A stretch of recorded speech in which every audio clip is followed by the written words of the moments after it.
முன்னாள் ஜனாதிபதி ரணில் விக்ரமசிங்க குற்றப்புலனாய்வு திணைக்களத்தால் நேற்று கைது செய்யப்பட்ட நிலையில் எதிர்வரும் 26ஆம் தேதி வரை விளக்கமறியலில் வைக்குமாறு கோட்டை நீதிமன்றம் உத்தரவிட்டது.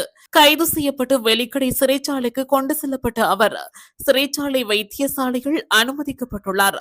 முன்னாள் ஜனாதிபதி ரணில் விக்ரமசிங்க கைது செய்யப்பட்ட விடயம் சர்வதேச ரீதியில் பெரும் பரபரப்பை ஏற்படுத்தியுள்ளதுடன் இலங்கை அரசியல் வரலாற்றில் முதல் தடவையாக ஒரு நிறைவேற்று அதிகாரம் கொண்ட முன்னாள் ஜனாதிபதி ஒருவர் கைது செய்யப்பட்டு விளக்கமறியலுக்கு அனுப்பப்பட்ட சம்பவம் நீதித்துறையில் ஒரு வரலாற்று நிகழ்வாக பதிவாகியுள்ளது. வெளிநாட்டு பயணம் ஒன்றின் போது அரசாங்கத்தின் பணத்தை முறைகேடாக பயன்படுத்தியதாக குற்றம் சாட்டப்பட்டு முன்னாள் ஜனாதிபதி ரணில் விக்ரமசிங்க விசாரணை நடத்துவதற்காக அழைக்கப்பட்டிருந்த நிலையில் நேற்று மதியம் குற்றப்புலனாய்வு திணைக்களத்தினரால் கைது செய்யப்பட்டார்.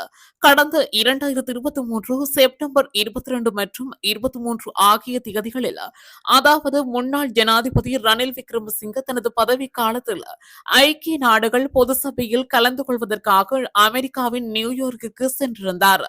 சுற்றுப்பயணத்தை முடித்து நாட்டிற்கு திரும்புவதற்கு முன்பு அவர் தனது மனைவி மைத்ரி விக்ரமசிங்கவின் பட்டமளிப்பு விழாவில் கலந்து கொள்வதற்காக லண்டனுக்கு விஜயம் மேற்கொண்டிருந்தார். பிரித்தானியாவின் வோல்வர் ஹாம்டன் பல்கலைக்கழகத்தின் துணைவேந்தர் பேராசிரியர் ஜான் டிராப்டர் லண்டனில் உள்ள இலங்கை உயர்ஸ்தானிகரகத்தின் ஊடாக முன்னாள் ஜனாதிபதி மற்றும் அவரது மனைவிக்கு அதிகாரப்பூர்வமாக அழைப்புதல் வழங்கியுள்ளதாக தெரிவிக்கப்படுகின்றது. இந்நிலையில் முன்னாள் ஜனாதிபதி குறித்த சுற்றுப்பயணத்தின் போது அரசு நிதியை தவறாக பயன்படுத்தியதாக குறிப்பிட்டு குற்றப்புலனாய்வு திணைக்களத்தில் அண்மையில் முறைப்பாடு அளிக்கப்பட்டது. அதற்கமைய விசாரணைகள் ஆரம்பிக்கப்பட்டு ரணில் விக்ரமசிங்கவின் முன்னாள் செயலாளர் சமன் ஏகநாயக்க மற்றும் அவரின் தனிப்பட்ட உதவியாளர் சாண்ட்ரா பெரேரா ஆகியோரிடமிருந்து அண்மையில் குற்றப்புலனாய்வு திணைக்களம் வாக்குமூலங்களை பதிவு செய்திருந்தது. அதன் பின்னணியிலேயே முன்னாள் ஜனாதிபதி ரணில் விக்ரமசிங்கவை நேற்று குற்றப்புலனாய்வு திணைக்களத்தில் முன்னிலையாகுமாறு அறிவிக்கப்பட்டிருந்தது. இதற்கமைய அவர் நேற்று காலை 9 மணியளவில் குற்றப்புலனாய்வு திணைக்களத்தில் முன்னிலையாகினார். முன்னாள் ஜனாதிபதி ரணில் விக்ரமசிங்கவிடமிருந்து சுமார் 4 மணி நேரம் வாக்குமூலங்களை பதிவு செய்யப்பட்ட பின்னர் அவர் பிற்பகல் 1:15 மணியளவில் குற்றப்புலனாய்வு அதிகாரிகளால் கைது செய்யப்பட்டார். பின்னர் அவர் நேற்று பிற்பகல் 3 மணியளவில் கோட்டை நீதவான் நீதிமன்றத்தில் முன்னிலைப்படுத்தப்பட்டார். அதனைத் தொடர்ந்து எதிர்க்கட்சி உறுப்பினர்கள் உட்பட அவரது ஆதரவாளர்கள் பலர் நீதிமன்ற வளாகத்திற்கு வருகை தந்த நிலையில் கோட்டை நீதவான் நீதிமன்றத்தில் முன்னிலைப்படுத்தப்பட்ட முன்னாள் ஜனாதிபதி தொடர்பான விசாரணைகள் கோட்டை நீதவான் நிலுப்புலி லங்காபுரம் முன்னிலையில் முன்னெடுக்கப்பட்டன. விசாரணைகளின் போது சட்டத்தரணி திலீப பேரிஸ் V.S. கருணாரட்ன என்ற நபர் கடந்த 2025 மார்ச் 17ஆம் தேதி ஜனாதிபதியிடம் செய்த முறைப்பாட்டை தொடர்ந்து ஜனாதிபதி செயலகத்தில் உள்ளக விசாரணை நடத்தப்பட்டதாக தெரிவித்துள்ளார். பிறகு 2025 மே 23ஆம் தேதி ஜனாதிபதியின் செயலாளரால் போலீஸ் மா அதிபரின் முறைப்பாடு அளிக்கப்பட்டதாகவும் முன்னாள் ஜனாதிபதி ரணில் விக்ரமசிங்க ஜனாதிபதியாக இருந்த காலத்தில் 2023 செப்டம்பர் காலப்பகுதிகள் கியூபா மற்றும் அமெரிக்காவிற்கு உத்தியோகபூர்வ விஜயம் மேற்கொண்டுள்ளார் எனவும் கூறப்பட்டுள்ளது. மேலும் 2023 செப்டம்பர் 22 மற்றும் 23 ஆகிய திகதிகளில் உத்தியோகபூர்வ விஜயம் ஒன்றை மேற்கொள்வதாக கூறி தனிப்பட்ட பயணத்தில் ஈடுபட்டதன் மூலம் அரச நிதியை முறைகேடாக பயன்படுத்தியதாகவும் முன்னாள் ஜனாதிபதி ரணில் விக்ரமசிங்க மீது குற்றம் சுமத்தப்பட்டுள்ளது. இதற்கமைய குறித்த சம்பவம் தொடர்பாக 33 சாட்சிகளிடம் வாக்குமூலங்களை பதிவு செய்ததுடன் நாட்டில் 8வது நிறைவேற்று ஜனாதிபதியான ரணில் விக்ரமசிங்கவை சந்தேக நபராக பெயரிட்டு கைது செய்ததாக திலீப பீரிஸ் தெரிவித்துள்ளார். அது மாத்திரமன்றி விசாரணை முழுமையடையாததால் ரணில் விக்ரமசிங்கவை காவலில் வைக்குமாறு மேலதிக மன்றாடியார் திலீப பீரிஸினால் நீதிமன்றத்தில் கோரிக்கை விடுக்கப்பட்டுள்ளது.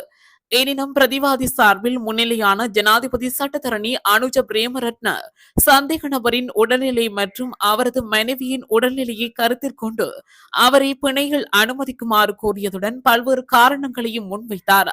அதாவது ரணில் விக்ரமசிங்க இருதய நோய் உள்ளிட்ட பல்வேறு நோய்களால் பாதிக்கப்பட்டவர், அத்துடன் அவருடைய மனைவி ஒரு புற்றுநோயாளி என்றும் அவரை கவனித்துக் கொள்ள முன்னாள் ஜனாதிபதி ரணிலை தவிர வேறு யாரும் இல்லை என்றும் சுட்டிக்காட்டி பிணை வழங்குமாறும் கோரியுள்ளார். விட்டார்.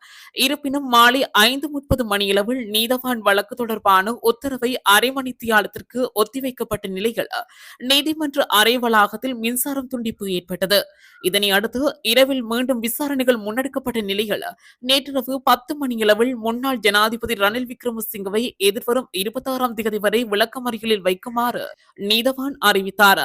இந்த தீர்ப்பின் போது பிணை வழங்குவதற்கு பாரதூரமான காரணங்களே கவனத்தில் கொள்ளப்படும் என்று குறிப்பிட்ட நீதவான் பிரதிவாதியினது மனைவியின் உடல்நிலை இதற்கு காரணமாக அமையாது என்று சுட்டிக்காட்டியுள்ளார்.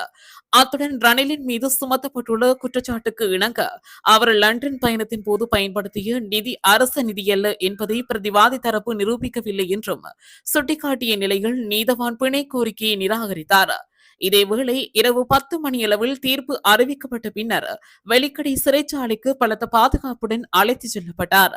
அதன்போது நீதிமன்ற வளாகத்திலிருந்து அவரின் ஆதரவாளர்கள் கடும் எதிர்ப்பு வெளியிட்டதுடன் நீதிமன்ற வளாகத்தில் மிகவும் பதற்றமான சூழ்நிலை ஏற்பட்டது. இந்நிலையில் பல அதிகாரிகள் குறித்த பகுதியில் குவிக்கப்பட்டதுடன் முன்னாள் ஜனாதிபதி மிக அதீத பாதுகாப்புடன் சிறைச்சாலைக்கு கொண்டு செல்லப்பட்ட நிலையில் இன்று அதிகாலை 12:22 மணியளவில் சிறைச்சாலை வைத்தியசாலைகள் அனுமதிக்கப்பட்டார். இதுபோன்ற செய்திகளை உடனுக்குடன் அறிந்து கொள்ள தமிழ் பிளஸ் யூடியூப் சேனலை மறக்காம சப்ஸ்கிரைப் பண்ணுங்க, கமெண்ட் பண்ணுங்க, ஷேர் பண்ணுங்க.